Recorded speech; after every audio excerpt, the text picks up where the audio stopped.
बघा आता आपण घेणार आहोत शब्दांची फोड किंवा शब्दांचे वर्गीकरण कशा प्रकारे केले जाते। कुठलाही शब्द जो बनतो हा मूलध्वनींना मिळून मिसळून बनला जातो।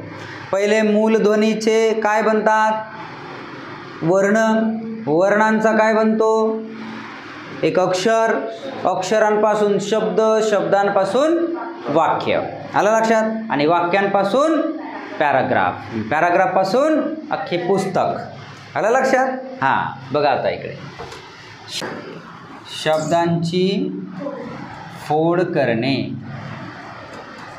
आलं लक्षात, किंवा शब्दांचे वर्गीकरण पण बघा इकडे।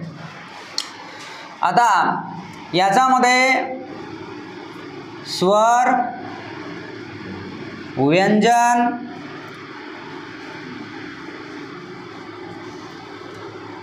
जोडाक्षर,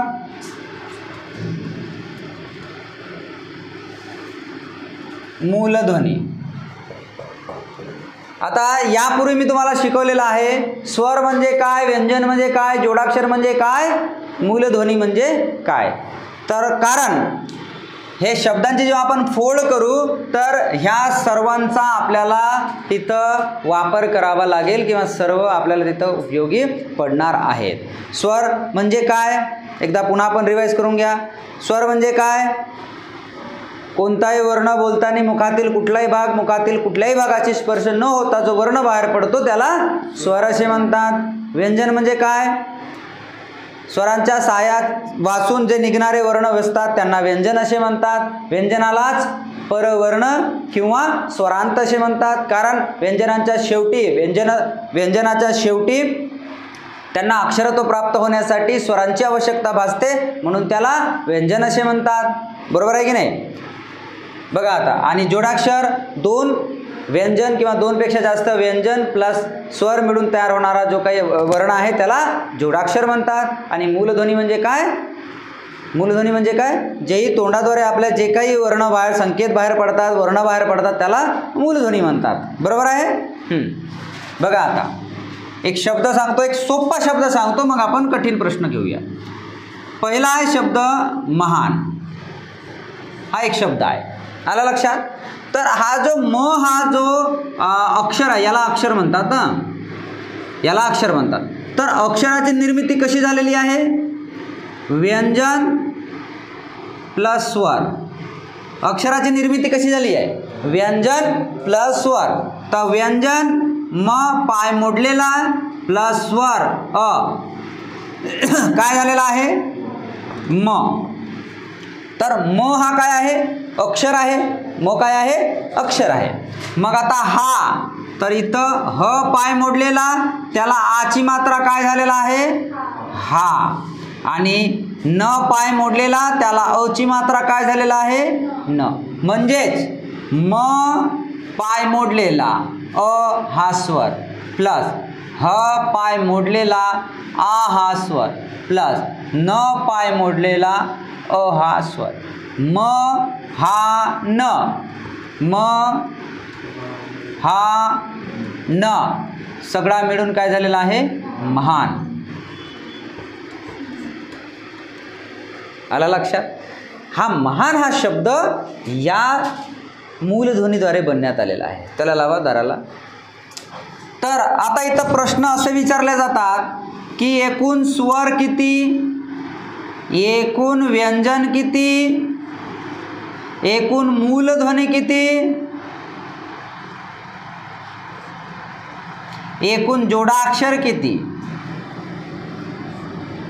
हा प्रश्न विचारले जातात, बरोबर आहे। मग स्वर मोजा, 1 2 3, स्वर किती, 3, व्यंजन किती, 1 2 3 3, मूलध्वनी 1 2 3 4 5 6, जोडाक्षर आहेत का, नाही, जोडाक्षर नाही। म्हणजे हे झालं याचं उत्तर। एकूण स्वर विचारलं तर 3 सांगायचं, एकूण व्यंजन विचारलं तर 3 सांगायचं, आणि एकूण मूलध्वनी जर विचारलं तर 6 सांगायचे। एवढा क्लिअर झाला, बरं। एवढा सोपा प्रश्न येत नाही, एवढा सोपा प्रश्न येत नाही, थोडे हार्ड प्रश्न येतात। पण अगोदर हार्ड प्रश्न घेण्या अगोदर आपल्याला सोपा प्रश्न सोडवणे फार महत्त्वाचे आहे. कारण आपण जेव्हा एखाद्या पायरीवर चढतो तर डायरेक्ट 100 पायरी चढत नाही, आपण पहिली पायरी चढतो. बरोबर आहे. आता याच्यापेक्षा थोडा कठीण शब्द घेऊया, याच्यापेक्षा थोडासा कठीण शब्द समजून घ्या. महानत्व. महानत्व आलं लक्षात. महानत्व हा एक शब्द आहे. आता याला कसं करायचं, म कसा तयार होईल, म प्लस अ, मग हा कसा होईल, ह प्लस आ, मग न कसा, न प्लस अ, मग अर्धा त. अर्धा त लिहायचं नाही, पूर्णच त लिहितात तिथं, ठीक आहे. त, पण इथं अ लिहायची गरज नाही. लक्षपूर्वक आहे का. जेव्हा अर्धा अक्षर येते तेव्हा तिथं अ लिहायची, म्हणजे तिथं स्वर लिहायची गरज नाही. स्वर हा नेहमी नंतर येतो, कारण तो जोडाक्षर आहे. स्वर हा नेहमी नंतर येईल. एखाद्या जोडाक्षरामध्ये 2 व्यंजन जर येत असतील तर 2 व्यंजन, प्रत्येक व्यंजनचा लागोपाठ स्वर येणार नाही. पूर्ण व्यंजन अगोदर लिहायचं, त्यानंतरच स्वर लिहायचं. जसं आता मी हे सांगितलं त्व, तर इथं असं लिहायचं नाही, त प्लस अ प्लस व प्लस अ असं लिहायचं नाही. जर असं लिहिलं तर हा काय होणार, तव. जर असं आपण लिहिलं तर काय होणार, तव. पण आपल्याला तव लिहायचं आहे का, नाही, त्व लिहायचं आहे. म्हणून असं लिहायचं नाही. आपल्याला जर याचं फोड करायचं आहे तर त प्लस व प्लस अ, मग इथं त प्लस व प्लस अ. आलं लक्षात. मग प्रश्न विचारला आहे, स्वर किती, 1 2 3 4. स्वर किती, 4. व्यंजन किती, 1 2 3 4 5. ज्याचा पाय मोडला तो व्यंजन. समजला. हां, हे व्यंजन झालं. जोडाक्षर किती आहेत, जोडाक्षर एकच आहे. हे बघा, म्हणजे बघा 2 व्यंजन प्लस 1 स्वर, 2 व्यंजन प्लस 1 स्वर मिळून तयार होतो, त्याला काय म्हणतात, जोडाक्षर. तर जोडाक्षर किती आहे, 1. आणि एकूण मूलध्वनी किती आहेत, हे सर्व मोजा. 1 2 3 4 5 6 7 8 9. 9 हा झाला तुमचा आन्सर. अगदी सोपा आहे बेटा. पण जेव्हा मी शिकवतो तर अगदी साध्या स्वरूपात शिकवतो, जेणेकरून तुम्हाला पूर्ण समजून आलं पाहिजे. आलं लक्षात. आता थोडा पायरी तिसरी घेऊया. तिसऱ्या पायरीवर चढायचं आपल्याला.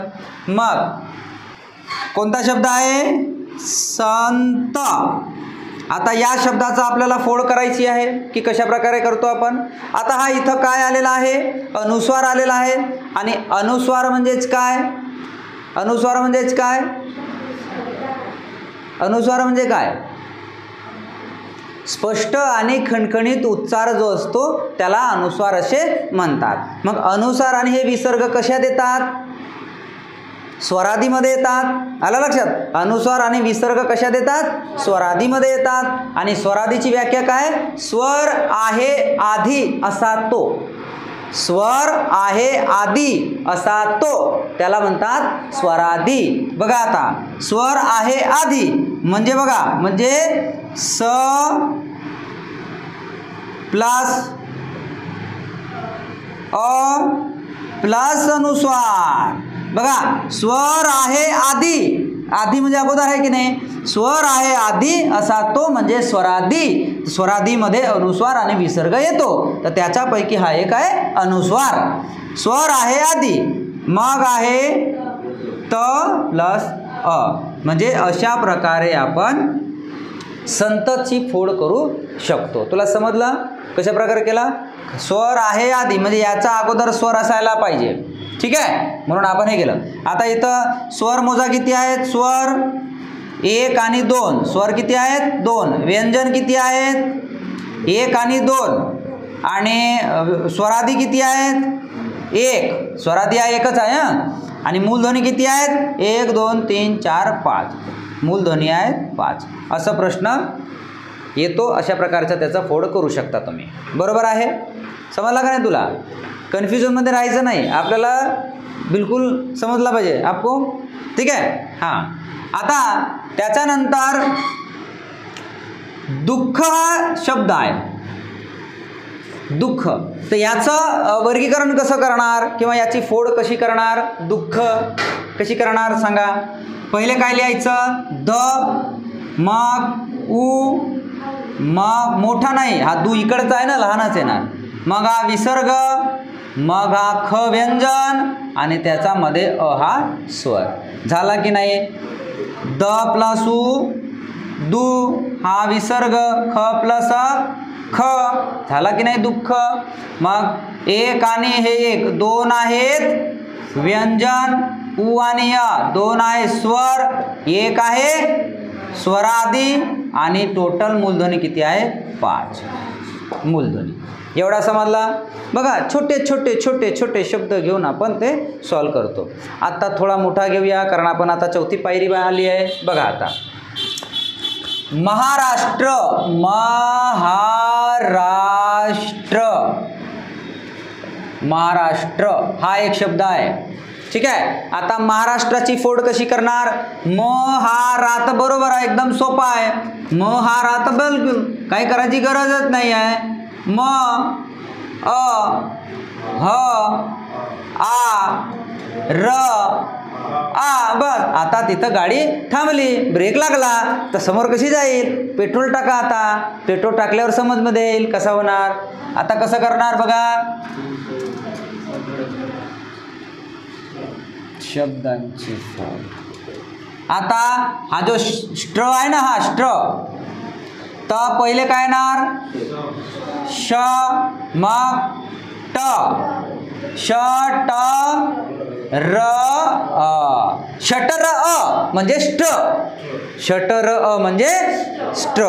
म्हणजे हे असं एवढा महाराष्ट्राचा शब्दाची फोडणीकरण झालेली आहे.